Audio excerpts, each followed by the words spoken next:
increases by 1% per year. So it shouldn't be a surprise that now prevalence of hypertension in Yunnan is 39%. But what is particularly interesting, there isn't much data in southwestern China. This is where Yunnan is. There isn't much data at all. However, in 1991, there was an excellent study published in the American Journal of Epidemiology by Professor He, who now is a professor at Tulane University. At that time, he was at Peking University. And he found the prevalence in neighboring Sichuan, right next to where, just 200, 300 kilometers from where we were, less than 10% in rural Sichuan. Since 1991, in 2010, there's been a decrease of 39%. This is astronomical increase in rural China in high blood pressure. This is an exploding epidemic, which is going to cause multiple disabilities and deaths. What is a Chinese minority? Chinese minority is different from the definition in the United States.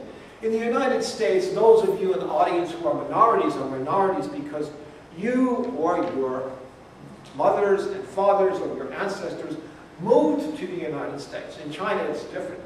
China moved to the minorities. China, during the Qin Dynasty 2,000 years ago, was about 1/3, 1/4 the size of present-day China. Then, during the Han Dynasty, expanded, during the Tang Dynasty, expanded, and during the Yuan Dynasty, with the Mongols, it exploded. It became pretty much the same size as it is now, one of the largest countries in the world, by encompassing the territory where the Chinese minorities live. The people like the Tibetans, the people like the Yi people, the Bai people who live in Dong. China encompassed all of these areas about 1,000 years ago during the Yuan Dynasty, and they became part of China. So China moved to the minorities, the minority did not move to China. It's kind of a different idea. But these are the minorities that we look at in China, and the ethnicities that we looked at in our study. First of all, the majority, Han majority, made up 31% of our study sample. The others were about between 5 and 12%. Lisu was 7%, Nashi at 8%, Tibetan about 4%, Yi about 10%. What did we find? We found that the prevalence of high blood pressure varied very greatly between the highest prevalence among the Tibetan people in northwestern Yunnan and the lowest prevalence among the Han people in central Yunnan. And we don't know why that is, but we think it's probably related to dietary customs. The Tibetans have a very high salt, high fat intake of food, very high fat diet, very high salt diet. Whereas the honey, a lot of vegetables, and the salt intake is not as high. But we're really not sure. But this is a very significant difference, 2.5 times difference between the highest and the lowest. The Han majority kind of fall right in the middle right there. So does anybody know what prevalence is? Prevalence is the percentage of people in a population that have a disease. That's what prevalence means. It's different from incidence. That's how many people get sick in here. So we're looking at prevalence. Okay? So we also looked at the relationship of high blood pressure with urbanization. Urbanization meaning the process of people adopting customs, rural people adopting customs of people that live in the cities. There are specific definitions of it that the sociologists and social scientists use, but I don't want to go into those details here. We just define urbanization as to how far you live, how close you are to an urban center. If you're close to the county center, you're more urbanized. If you're far from the urban center, you're less urbanized. And then we published this in the American Journal of Hypertension.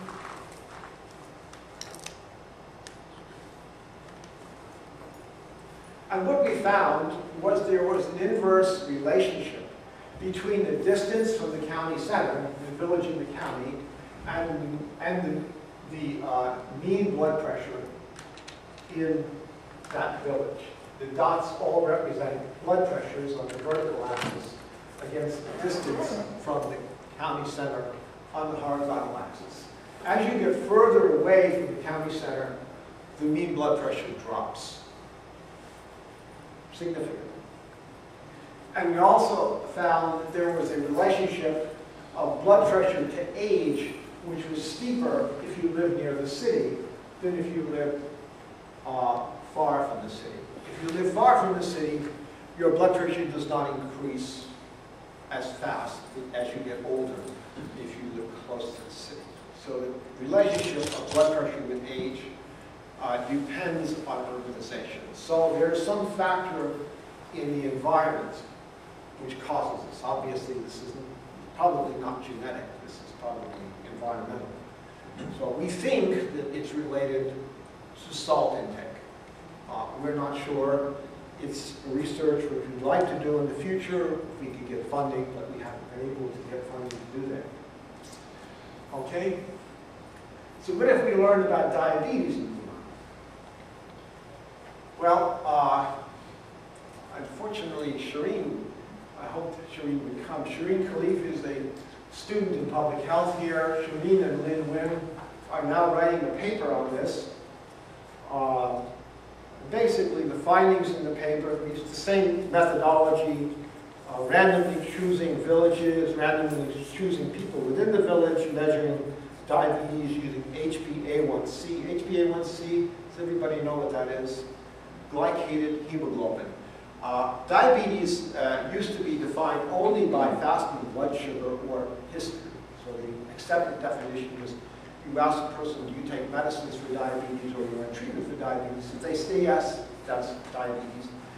Or if they have a fasting blood sugar which is elevated, that's diabetes.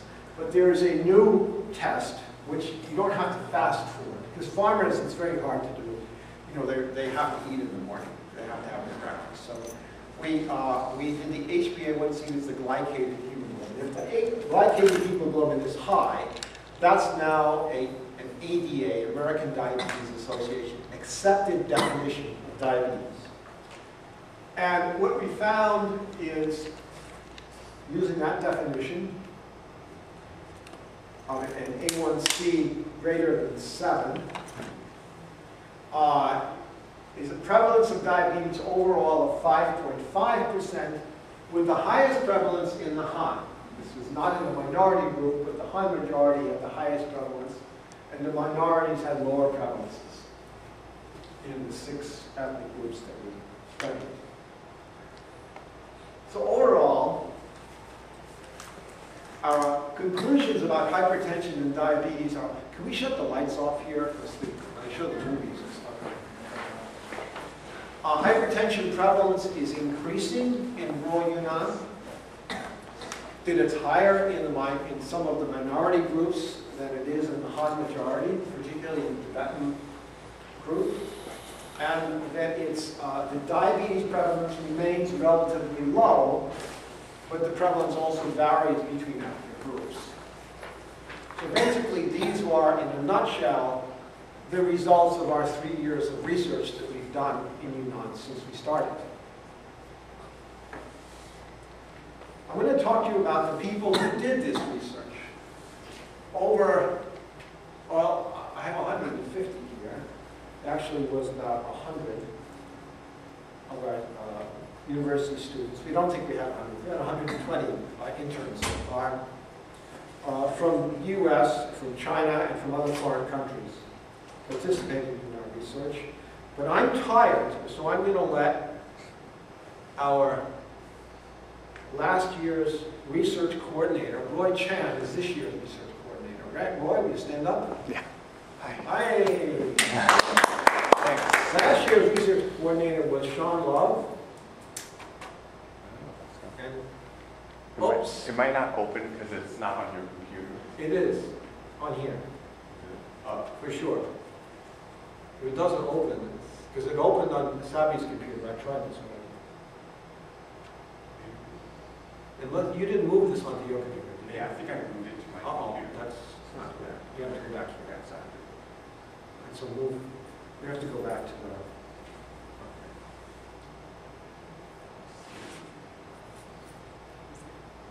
You So just to go keep back it to in the same folder. It's not going to let you open it. Yeah. Well, you have to close it there. Just go to the, don't move everything over, don't. Just go back to that.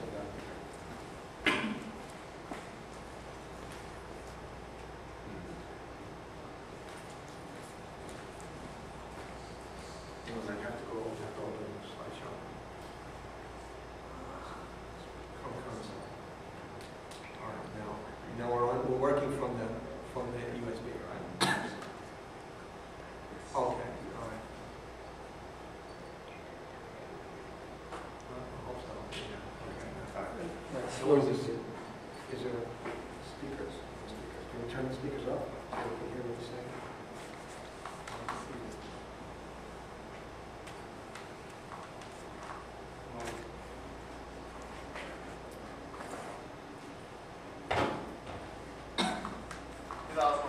Recruitment director for China California Heart Watch. I was responsible for recruiting all of the interns for this last internship season. They come mostly from the United States, but also from Europe, Australia, and other countries in Asia. Many are interested in careers in the health sciences, and they come with an interest in learning about how to care for patients in a clinical setting. It's an experience I think that a lot of our interns get a lot out of. They're able to interact with patients in our clinics and in our school screenings. They're able to use their stethoscopes, many for the first time. They learn how to not only talk to patients, but how to be with them, and how to learn bedside manner and other important things that will be of use in their future careers. Okay.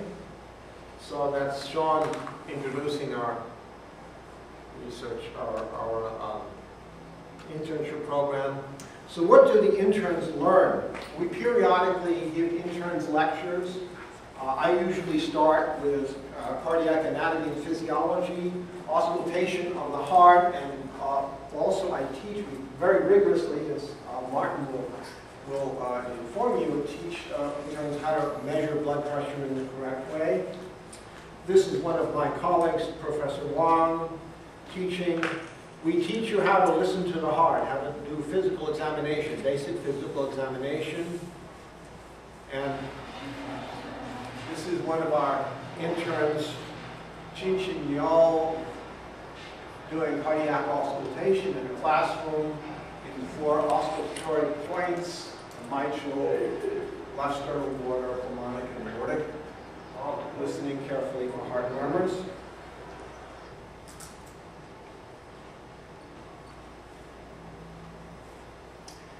We teach you basic ECG skills, how to put the leads on, ECG leads, and basic skills, how to read ECG for rhythm, rate, axis, ST waves, and also QRS, ischemia, etc.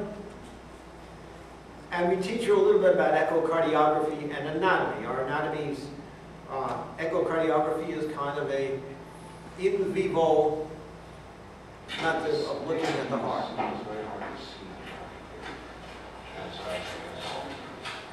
There's another kind of echo called transesophageal echo. You know, patients swallow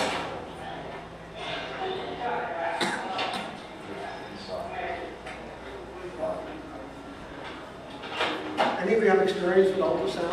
You got any ultrasound? You will have experience with us.